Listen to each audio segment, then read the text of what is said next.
Un plaisir de vous retrouver pour ce 19h45. Voici le sommaire. On démarre avec cette maladie infectieuse d'origine bactérienne potentiellement grave qui touche principalement les poumons, la tuberculose. Son dépistage précoce est le seul moyen pour s'en prémunir. Et puis cette autre maladie très peu connue qui se transmet par une mouche appelée tétée, la maladie du sommeil, cause, conséquences et manifestations à suivre dans un instant. Enfin, avec l'avènement du numérique, on assiste à une nouvelle forme d'archivage, communément appelée archivage numérique. Il apparaît comme une solution plus pérenne pour sécuriser les documents.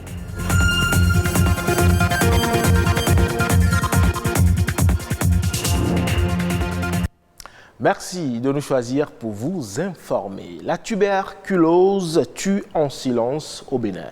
Chaque année, près de 4000 cas de tuberculose sont diagnostiqués dans les centres de santé et dans les hôpitaux. Maladie contagieuse, la tuberculose se transmet d'un malade à une personne saine par le toux, l'éternuement et autres facteurs de risque. Plus de précisions à travers ce télément signé Nadège Omolade Sané. C'est la toux, c'est toujours la toux. Je ne faisais que prendre des antibiotiques et des petites solutions traditionnelles. Je n'aimerais même pas qu'on me parle de la tuberculose. Parce que c'est une maladie grave. Dans notre langue locale, on appelle le quinoué. Donc vous imaginez un peu. Tout comme Judas, plusieurs Béninois souffrent de cette pathologie sans peut-être avoir le courage de se faire dépister. Des récentes données du Programme national de lutte contre la tuberculose du Bénin estiment à environ 4000 le nombre de cas dépistés chaque année. Dès que le diagnostic est fait, les patients sont pris en charge gratuitement dans l'un des 89 centres installés sur toute l'étendue du territoire national. Et lorsque ces malades sont mis sous traitement, nous arrivons à guérir, à avoir ce que nous appelons succès thérapeutique chez 9 sur 10.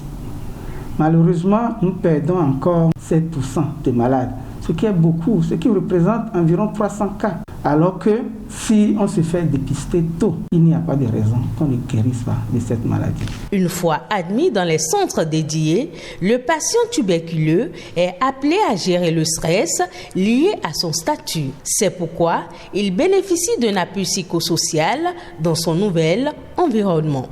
Ça peut se faire en termes de conseils aux patients, en termes de soutien moral, compte tenu des problèmes que pose le patient. Il peut s'agir aussi des médiations parce que le malade tuberculeux est souvent confronté à des problèmes de rejet, de stigmatisation dans son lieu de travail ou bien en milieu familial.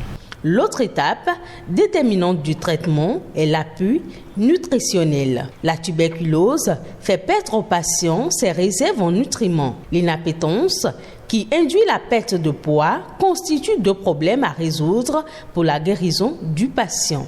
Ils ont besoin plus de protéines et ils ont besoin plus de calories. On appuie les patients à travers des vivres frais dans certains centres et dans d'autres centres, on leur prépare sur place à manger, comme chez nous ici au Lazaret. L'Organisation mondiale de la santé dédie chaque année une journée à la sensibilisation et à la lutte contre la tuberculose. Elle a lieu cette année dans un contexte où la pandémie du coronavirus sévit encore. Même si la toux est un symptôme commun à ces deux pathologies, il est important de ne pas confondre tuberculose et coronavirus. Ce sont des maladies diamétralement opposées. Ce n'est pas parce qu'on a la tuberculose qu'on va faire le coronavirus ou vice-versa. Cela dit, quand on a la toux, ça peut être la tuberculose ou ça peut être le coronavirus. C'est pour ça que, par le temps qui court, lorsqu'on tousse, il faut aller à l'hôpital pour qu'on sache si c'est une infection au coronavirus. Si ce n'est pas ça, on va vous mettre dans le circuit de soins pour finalement savoir si c'est la tuberculose. D'après le coordonnateur national de lutte contre la tuberculose, les pays développés ont vu leur taux d'infection en baisse et ceci grâce à la croissance de leur économie. La pauvreté est donc l'un des facteurs déterminants sur lesquels il faut agir. L'amélioration des conditions de vie des populations est une condition sine qua non pour réduire la contamination. Le dépistage précoce demeure la seule option pour en guérir.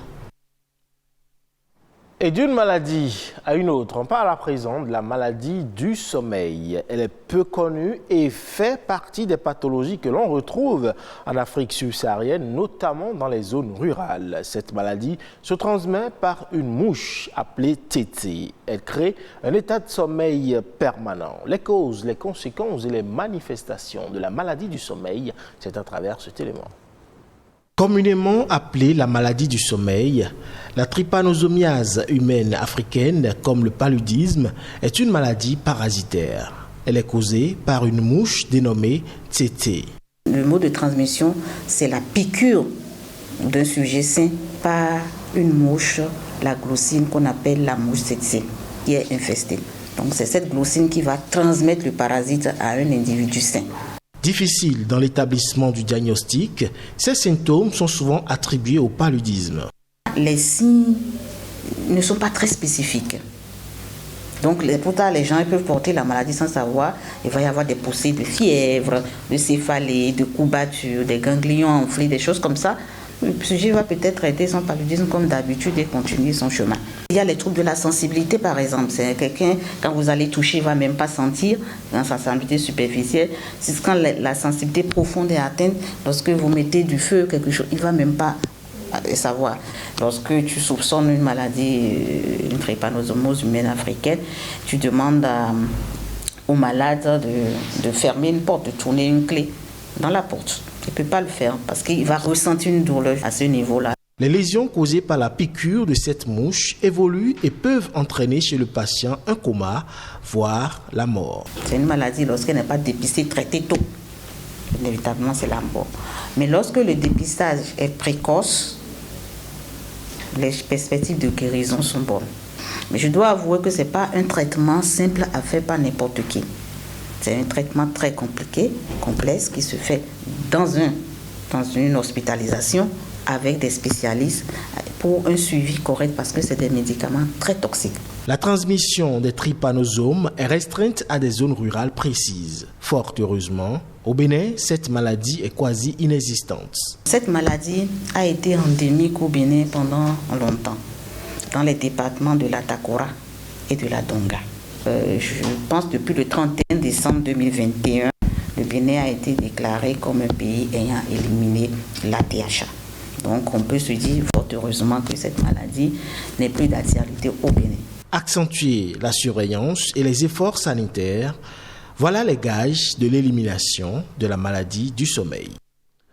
Et on change de registre pour parler de l'archivage numérique. Aujourd'hui, avec le digital, la profession d'archiviste a progressé vers ce que l'on appelle l'archivage numérique, dont les enjeux et les défis ne sont pas très bien appréhendés encore par les archivistes béninois. Bernus Amoussouga nous explique dans l'extrait à suivre ce qu'il faut comprendre par archivage numérique. D'abord, un archiviste, c'est celui-là qui collecte des documents, d'abord qui les identifie, qui les collecte, qui les traite, qui les stocke et qui les rend accessibles plus tard. L'archivage numérique, c'est une vraie entreprise et cette entreprise implique les archivistes et ces personnes travailleront de concert avec les informaticiens, réseaux et tout ce que vous savez pour fondamentalement mettre en place un bon système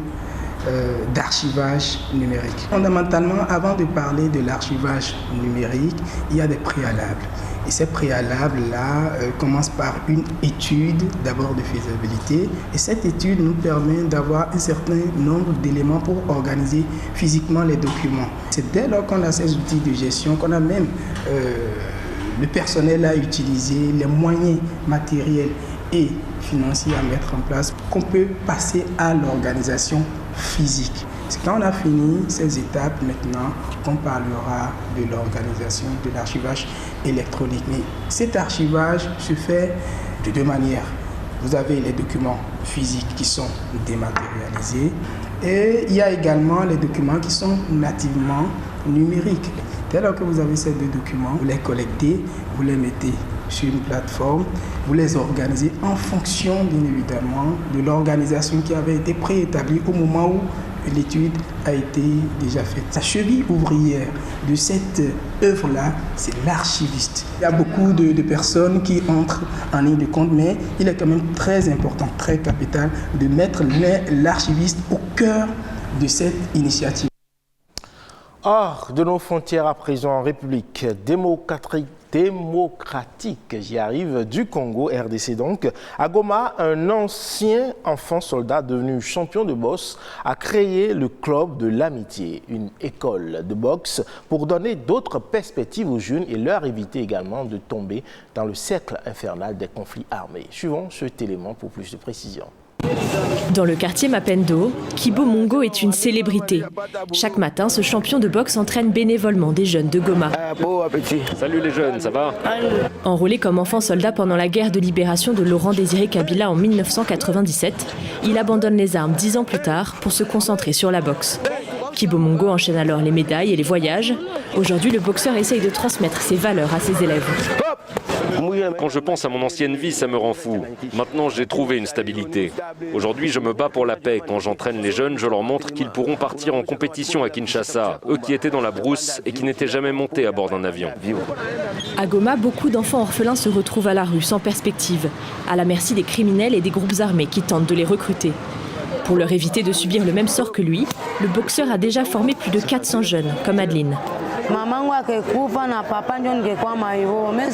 Mes parents sont décédés et je suis devenue enfant des rues contre mon gré.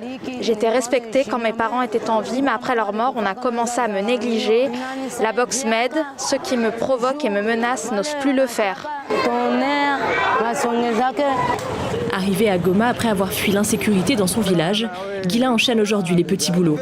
Mais grâce à la boxe, il rêve d'un avenir meilleur. La vie est difficile. Comme tout le monde, je dois me débrouiller. Je me lève tôt, je vais aux entraînements chaque jour avant le travail. Je dois multiplier les efforts car mon but c'est de participer aux championnats d'Afrique ou du monde. C'est pour cela que je me bats. Kibo Mongo veut aussi viser plus haut pour son club de l'amitié qui manque de matériel et d'infrastructures. Mon objectif, c'est de créer une école de boxe qui serait aussi un centre d'apprentissage des métiers, quelque chose de sérieux, avec un garage où des jeunes feront la mécanique et une salle d'entraînement. Et en attendant le prochain round, le champion et ses élèves ne baissent pas la garde. Nous, notre prochain round, ce sera demain, dimanche. Merci pour votre aimable attention. Portez-vous bien et à très bientôt.